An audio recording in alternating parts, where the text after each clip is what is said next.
Hey guys, well, welcome back to Throwing Wrenches Garage. Tom here, and Declan? Declan's inside the car doing some work already. He got right into it and started getting dirty, so he missed his cue, but he's working, so that's okay.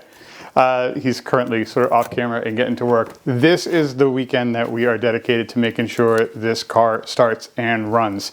And there's a couple reasons for that. The first is that, Declan, what did you get yesterday? My license? Yeah, I got his license yesterday. So he passed his driver's license exam. That means he is certified and dangerous. He can drive his car, but we don't have his car ready for him yet.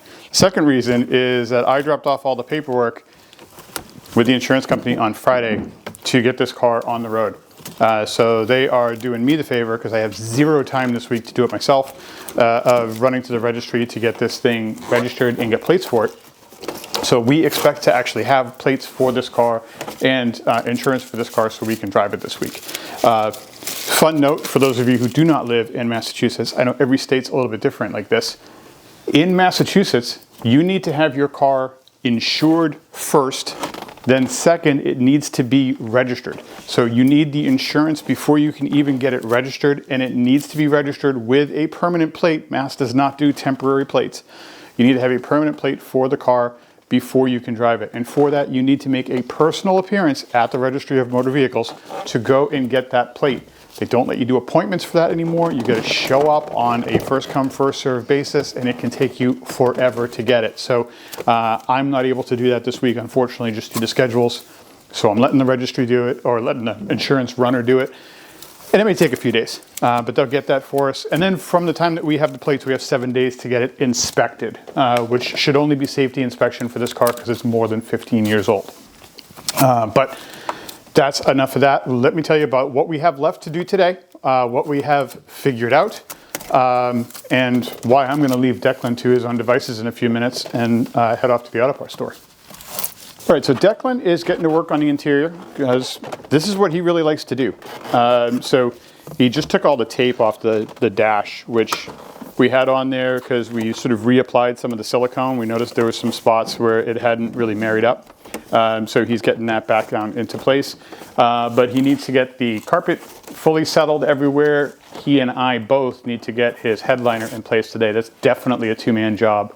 And I think we both decided that it makes more sense for us to make sure that we get the headliner in place before we put the seats in. So yeah, he's cooking on a few of those things. We have new sill plates to capture the carpet. So we've got to get that into place. And we solved a mystery. For those of you who watched the last video, you know that we could not get the car to turn over at all. I believe we have fixed that. We'll find out soon.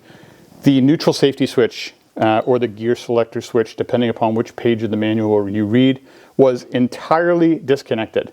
So that thing had been disconnected and then retracted into the dash like a frightened turtle. So we had to go digging into the dash, or I had to. Declan was like, I'm not doing that again. He was like, that's all you, I'm done with that. I did that like 5 times. So yesterday I went and dug around in the dash and managed to fish that out and get that plugged in. So that is now connected and all set, so we should be able to turn this thing over now. Let me show you some of the other stuff that we did. So we also finished wiring up the fuel relay. For that, I did need to get constant power to that. So what I did is I ran one more constant power line down to the starter. I just was out of constant power lines, and I did not want to piggyback off of something. It's too dangerous. So I did have some more fusible link line left over from when I did the Chevelle wiring. So I went ahead and found the right gauge of that. I had some 16 gauge fusible link wire and some 12 gauge power wire. And I just ran a new dedicated constant power line straight to the battery and then ran that to that link. So we should be good there. Cleaned up a couple other things. I am now going to the auto parts store because I need some gasola or gasola. It's the fuel resistant thread sealant because I need to put that on the MPT threads for the fittings that are going into the fuel pump regulator, the fuel pressure regulator, so that we can finish hooking up these Evil Energy connections that we made last time. So that's one thing to do. We've got a brand new throttle linkage cable. I need to get that one hooked up as well. And then we've got to get things hooked up for the wiring. So we've got a few things to do, and I also have to get some pieces for the exhaust. So we got some more components for the exhaust in to get that hooked up, and I got to get a couple of clamps and maybe some hanger material to get that hooked up. When are we going to put the tires on? When are we going to put the tires on? Yeah. We can basically put them on whenever you want. So if you want to put those on while I'm running to the auto parts store, you can. Oh, okay. All right, cool. All right, so we did get more pieces, you can see them there, for the exhaust to be able to anchor that up. So we'll get that done right quick once I get back. Everybody has been commenting on the hood and whether or not the hood will close now that we have this carburetor on here. Yeah, I did that too. I do have a couple of questions on that. So first of all, this will not clear, quite obviously, but this is just a threaded stud. We're just gonna pull that out. We'll cut that down as we need to.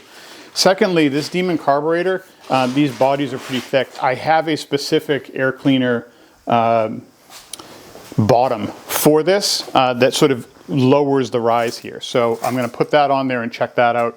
And then we'll do some measurements here to see how tall of an air cleaner we can use. So my guess is we won't be able to use a 3-inch tall air cleaner.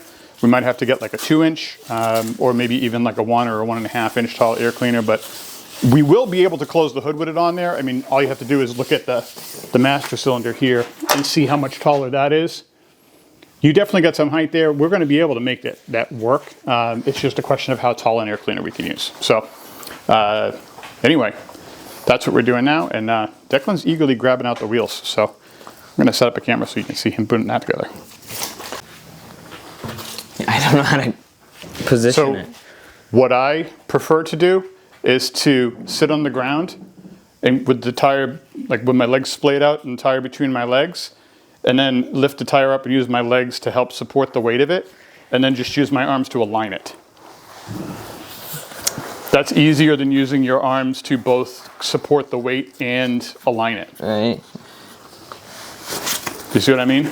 Yeah.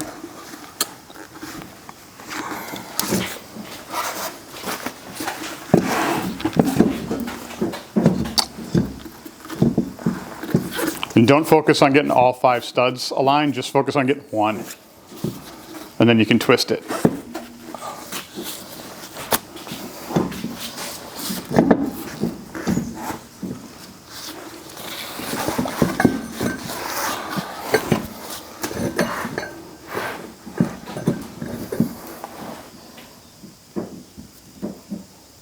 Looks like it's on. It's like wiggling a lot though.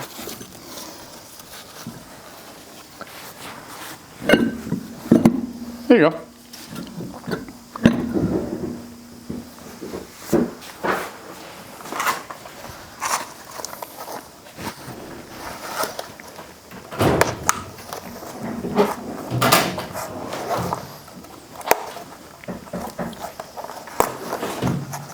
You can use these if you need to snip the package.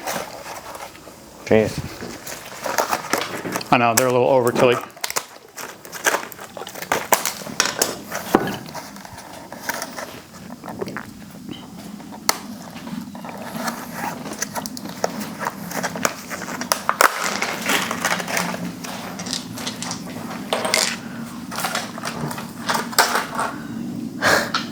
I like how they come with 4. Yeah, they're weird, right? Like, I don't know why 4 is the standard package for this size of lug nut. Fortunately, since we were getting them for everything, it wasn't that big a deal because it still adds up to 20, but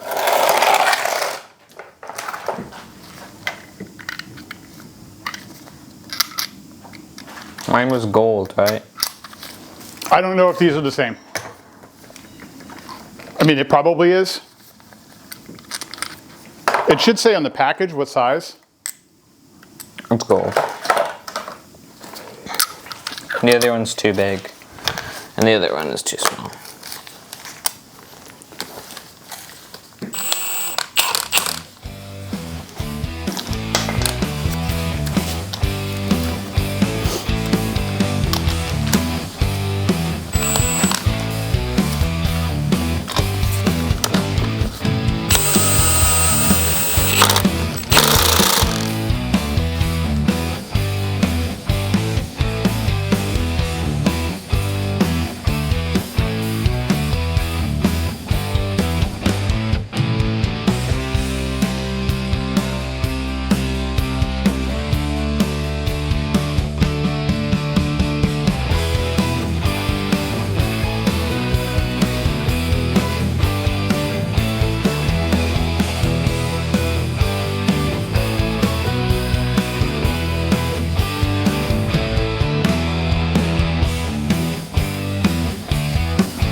And for those of you who wonder and comment about that crazy beeping that happens in here every now and again, it's not my smoke detectors. You don't have to volunteer to send me 9-volt batteries to change it. That's not it. It's the stupid Verizon backup battery, which we don't even use because it's for the landline service, which we don't have. Backup battery's going dead. That's warning me that the backup battery's going dead. Trick is, Verizon wants me to buy a new battery backup. They won't give it to me. I'm not buying a battery that I don't need, but I can't figure out how to permanently silence that thing. So, sorry, it drives me more crazy than it drives you. Trust me. I've decided this stuff is called gasoila. We all on board with that? Makes sense. All right, so the reason that we're using this stuff is that we need to seal these little fittings. These are the NPT to -6AN fittings that we need to put on this fuel pressure regulator. And I want to put obviously fuel resistant tape on these threads before we send them home, because I don't know about you guys, I don't really appreciate fuel leaks. So we're going to see what we can do about not having them. I had to go put my old man specs back on to see this, but this is a Holley 12-881 fuel regulator. So the way this thing works, as I understand it, is this one is rated. There are a few different ones that all look very similar. This one's rated to take high fuel pressure, that coming from a in-tank pump for fuel injection, and drop it all the way down to 6, 5, 7 psi, standard rate for a carburetor. It comes from the factory preset to that already, so it's already dialed in to that carburetor spec. So we're just going to hopefully trust that, plug this thing in and dial it in. It does have inlet and outlet right here, and then this is return. So you choose which one of these is fuel in and fuel out. So you choose which one of these is fuel in and fuel out, and then this is the return. So we're going to get this thing mounted up, and then our fuel setup will be ready to go, we hope. All right, so the fuel pressure regulator is all hooked up. I did have to move my mount. Things were in sort of a not so great place physically, but that's okay. Easy enough to move, self-tapping screws into the wheel well. We got it into a nice spot where everything's in a good place. I'm still going to sort of get my hoses moved around into a little bit of a tighter spot. Make sure that they're just clear of headers, things like that. Keep the fuel cold, not hot. Now I'm going to go on the other side and just connect the fuel fittings to the return line and the output line for the actual fuel tank itself. All right, I just had to trace these things back to make sure they were in the spots that they were in, or that I thought they were. So we've got our fuel delivery line here. That's the top guy, and the return is on the bottom. We already checked that out. Those are two different size fittings. I completely forget what they were. If I can remember, I'll put them in the description later. You can find that online if that's something you're looking for. But they are two different size actual metric fittings. So you can't really screw those up. If you buy the same one, they're not going to both fit.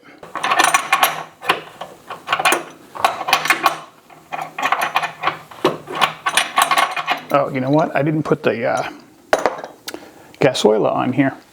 That was dumb. I got to do that. Because I don't trust these.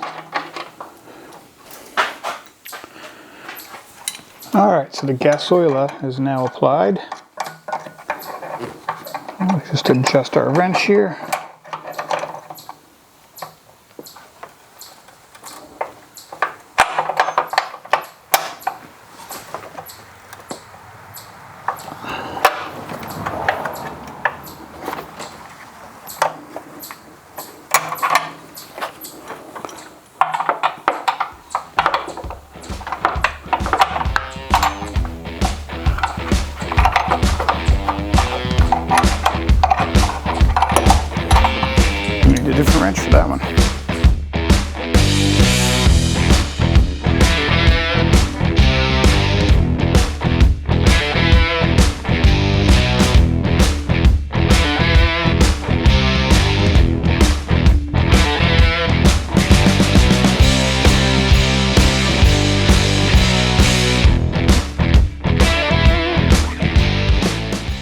Guys, I'm taking a break in the action just for a minute because I'm excited to tell you about something new for the channel.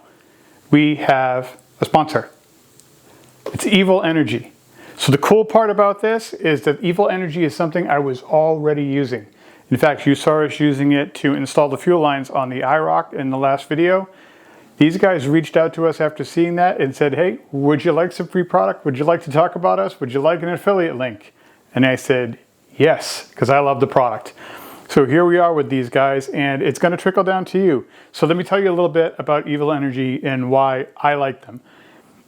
AN fittings are fantastic. You have more durability out of them. They hold up better than regular rubber lines are going to do. They hold up to more pressure. They look nicer. They look cleaner.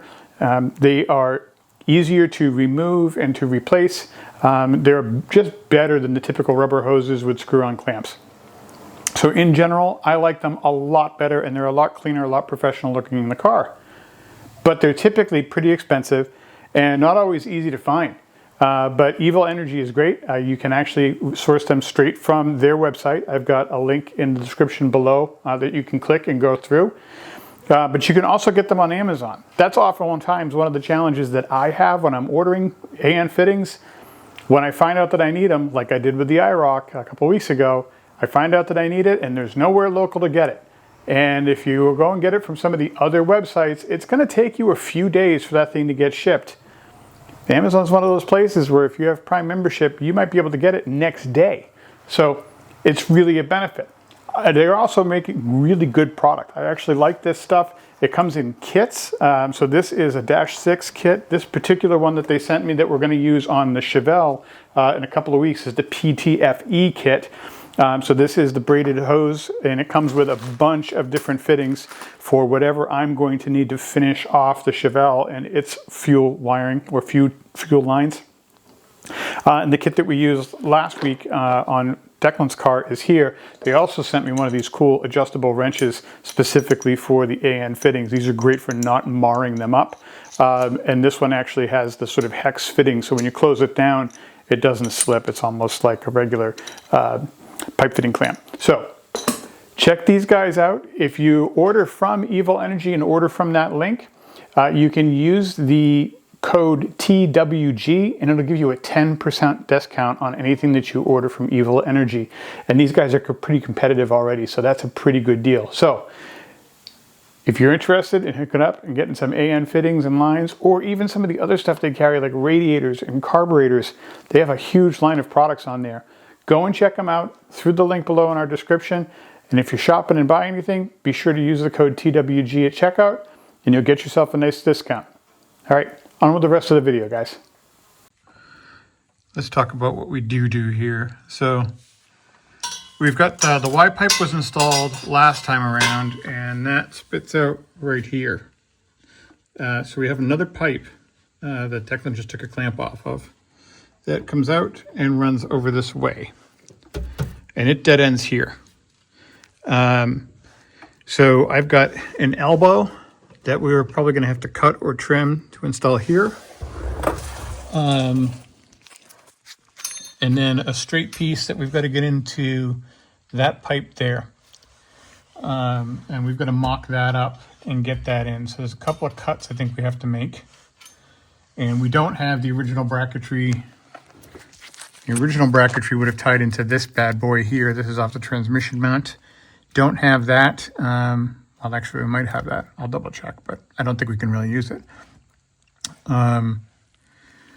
So yeah, that's what we're working with. I'm trying to make quick work of this, and we may come back later and do more finalized work, but right now I'm just trying to get this thing together.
All right, so we were sidetracked a little bit by Declan's headliner because we got to get some clips that have to dry. So we did, sorry, the camera timed out so I didn't get the chance to shoot it, but we did turn this over. Built up oil pressure. So confident that it's going to run, it's going to go. The one thing I don't know about is fuel pressure. So we don't know if the fuel pump is actually working and doing its thing. So that could still trip us up. But we're going to go ahead and pretend that it is working, pretend that everything is going to be a go, and go ahead and start to install the plugs and the wires. So time to get moving on that. So I'm going to gap these first. We're going to gap them to about 35 or 40. So they come pretty much pre-gapped out of the box. You just want to run them to, I'll show you.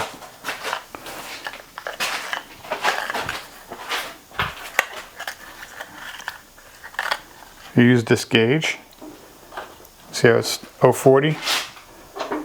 Put this in here and slide it, and you just want to make sure that it goes to about the 040. Okay.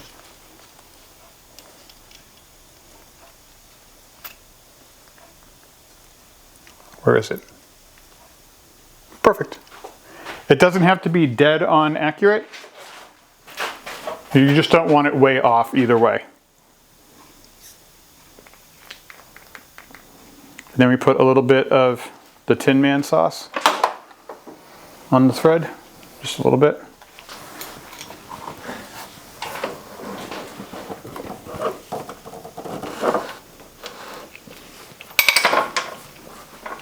Do you have to rub it on it or just? Nope. No.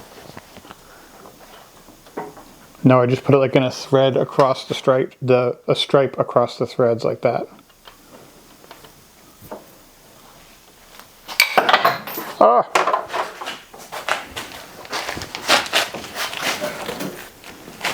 All right, drag that through the kitty litter. Gotta wipe that off. I don't really know where to put it. Underneath the headers, there will be spark plug holes. So you can feel them with your hand first. You'll feel like a hole in the engine or in the head.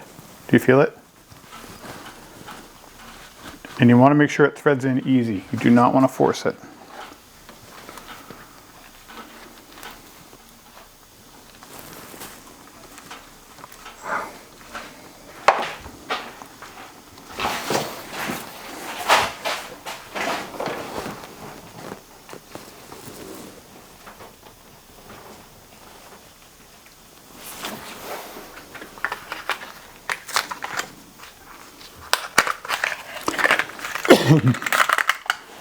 Hopefully none of these will be like an absolute nightmare to get to.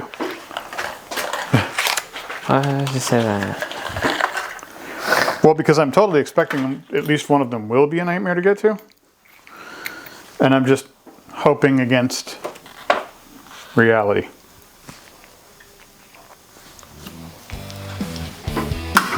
Can I have that gauge? Trade you.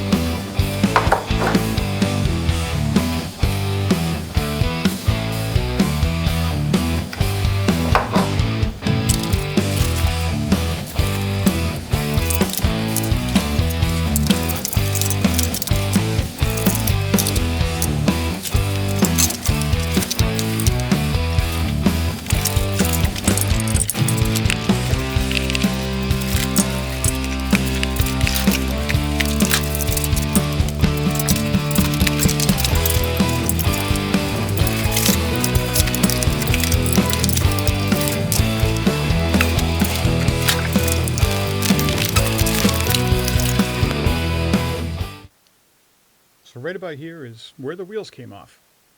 In a couple of different ways, if I'm being honest. First, it's an audio issue.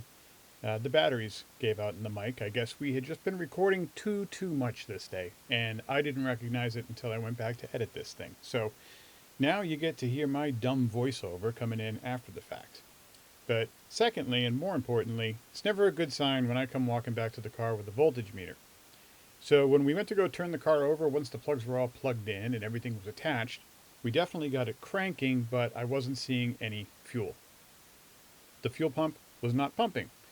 We couldn't hear it running when we turned the key, and that's normally what I should have been hearing based on the way that I had wired the relay. So I took the relay off and took a look at it and realized pretty quickly that we weren't getting power to the ignition wire of the relay when the key was on the ignition. It's a bad sign, right? We need to get that to work. So the way that the relay works basically is it's getting a constant power free from the battery. That was coming in, and that tested positive, no problem. My grounds were working, so that's no problem. There's a line that had been joined with that ignition wire. That's the wire that would have originally been coming from the ECM that would have detected oil pressure. I just tied that one off together with that ignition wire so that there would be no switching on the relay. It's always getting power there from that ignition line. But the trick was that line that should have been ignition, it isn't. This is probably my fault. I probably misread something or mislabeled something. So I went hunting around on the wires from the bulkhead looking for a wire that was going to light up for me when Declan turned the key. And that's what you can kind of see me poking around and doing here. I did find one. I found a pink wire relatively quickly that did have 12 volts to it when Declan had the key on, but not when the key was off. So that's the wire that I was looking for. This is super important for the relay. You can't have a constant power line that's triggering the relay because then the fuel pump would run even when the car was off and it would just drain the battery, and nobody wants that. So it really can only be triggered when the key is on. That's when you want the juice going to that line. That's what opens up that relay and says, okay, pump, time for you to start to do your job. And then as soon as you shut the key off and power stops being supplied to that line, that relay says, okay, pump, your work here is done. Please shut off for me. So I did manage to get that switched, got that wire cut up, got it reattached, and we ran a test. You can see here I'm down there listening for that fuel pump. We got Declan to turn the key while I was listening, and I could very clearly hear that pump kicking on once we had those wires connected, and we were good to go. And good to go with the next step in the mess, which was seeing if we can get this bad boy to actually crank over. Now this is the part where we should be hearing successful vroom vroom noises, right? Declan turns the key, vroom vroom, you see me pump my hands in the air and jump up and down because this thing's finally running after a year. There's a reason you're not seeing me do that. It wasn't running. It was cranking like crazy, it was turning over, but I realized we were going to kind of run this battery down if we kept on doing that. So I started investigating, is this carburetor actually squirting fuel? We knew the pump was working because we could see that working. We had no fuel leaks. I could feel fuel flowing through the lines, so we were good there. So it was really just a question of, is this thing getting what it needs to go, right? Is it getting spark? Is it getting fuel? Do we have compression? Is it getting air? Air was no problem. This carburetor is wide open. There's nothing blocking there. Fuel, we're pretty darn sure we have that. And I just verified that by cranking on the throttle on the carburetor and watching the jets squirt fuel in. So I know I'm getting fuel. So that means I must not be getting spark, right? Well, we kept on going at this for a little bit, trying to figure out what this could be. As I tried to work this through in my little squirrel brain to try to figure out what on earth could be going wrong. Why won't this thing start when we have brand new everything? And then kapow! Yeah, backfire right through the carburetor. And that smile on my face indicates that I know one thing is wrong with this. Despite my best efforts, this moron got this thing set up 180 degrees out on timing. It happens to the best of us, but it happens to the worst of us more. So I've yelled at my television screen enough times on enough other channels, "You're 180 out, moron!" Now it's time for me to yell at myself that I'm 180 out. So I did some quick checks. We went ahead and popped out the number 1 spark plug. I put my thumb over that hole, disconnected the distributor cap, and had Declan crank on it just little hits at a time until I could feel compression on my thumb, telling me that that cylinder was on its upstroke and it was close to top dead center. Then I took a look at where the rotor was pointing on the distributor cap, and sure enough, kids, it was 180 degrees away from the number 1 point on the distributor cap. So there we go. I'm 180 out. Good news is there's an easy fix for this. So all we had to do was go ahead and grab our trusty distributor wrench, which every small block owner should have, and went ahead and loosened that up and popped my distributor back out, rotated it around 180 degrees, plopped it back in with remarkable ease, actually, and then got this thing all buttoned back up so that we could go ahead and, for the last time, hopefully, turn this thing over and get a noisy sound that we liked.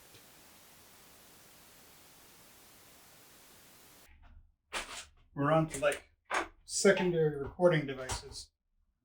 The main camera has given up the ghost for today. Oh my god.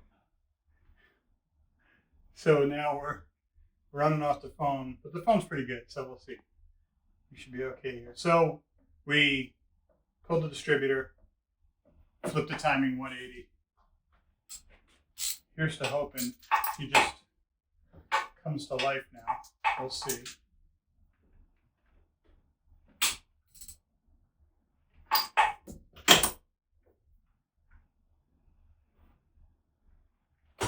Doesn't have too much battery left, so we don't have too many more shots. All right. Give her a shot.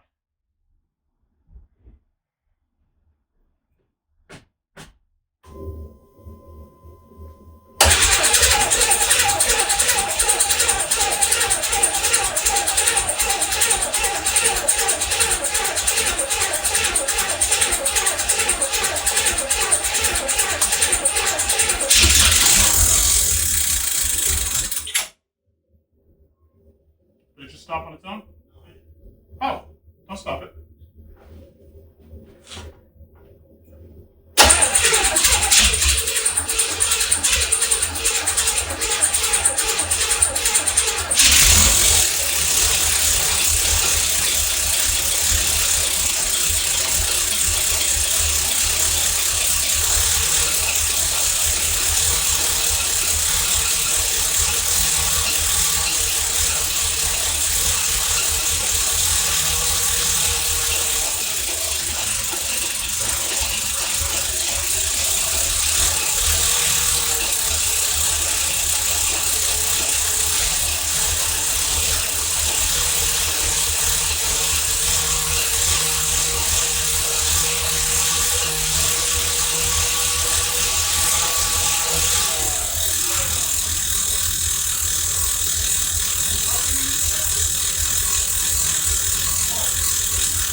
No fuel leaks.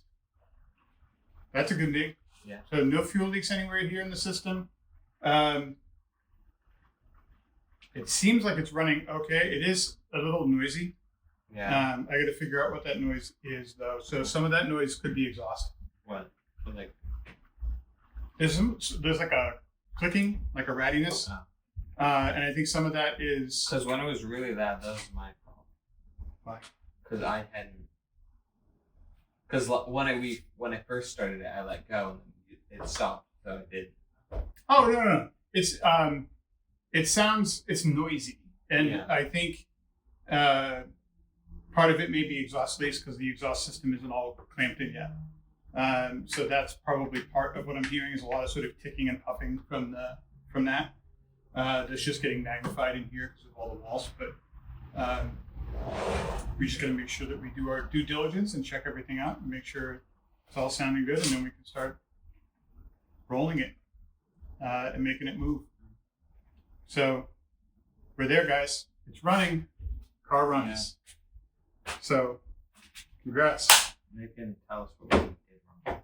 License this weekend and car running this weekend, and so now we can start tweaking on this thing to get the last little pieces and details corrected so that we can get this thing driving and rolling. For reals. For realsies, yeah. And so that means also getting the front clip on too. Yeah. We'll have to get that done. And the hood. Front clip first. That's the most the pin important out. thing. You took the. This thing. The threaded rod, yeah. I think I'm gonna get us an air cleaner that's only 2 inches tall. I did extremely scientific math and put the air cleaner bottom on.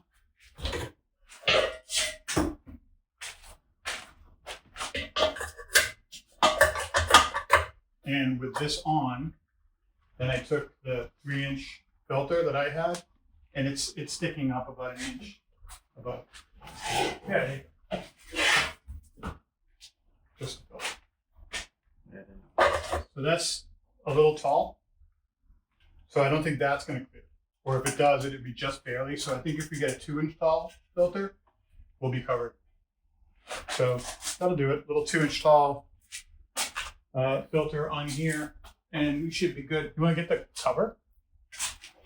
It's sitting underneath that to-do list that you just covered.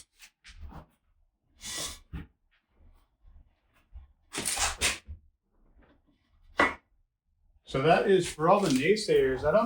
It's definitely too tall right now, but I think we take 1 inch out of that air cleaner, and I think you're okay. Don't you think? Yeah. I hope. And I think where it's too tall right now is like right around here. I think that's where it gets too tall. So because of the slope of the thing. But yeah, I think we will be okay. We just got to get a lower profile air filter, and then we'll be okay. All right. That is it. All right, guys. It's time to turn in. It's time for us to end this one. But for once, I can be happy that we ended with this thing making noise. It runs. It's going. It's making noise. So we're going to get this thing hooked up on the battery tender to make sure that the battery doesn't go dead on us. Because now it's a real thing. It's a real battery. And turn in for dinner and wash ups and scrub ups. And then we'll be back up to hit this during the week. And hopefully by next weekend, cruising around. With plates and the whole deal, like legal-like. Not even skirting the law, not even on closed courses in Mexico or anything like that. We'll be running it for real. So that will be the plan. All right. As always, guys, thanks for watching, especially for those of you who have been around since we started washing this dusty pile off. Thank you for sticking around and hanging out for this. It is finally going, guys. We finally got it running. So thanks for sticking around for the payoff. But stick around for more, because the real payoff is when Declan starts driving this thing around, which hopefully is only in maybe 1 or 2 more videos, and we start doing that and showing him driving off. All right, guys, thanks for watching. Please like and subscribe if you would. Don't forget to check out our new sponsor, Evil Energy. And until next time we see you, keep on throwing wrenches.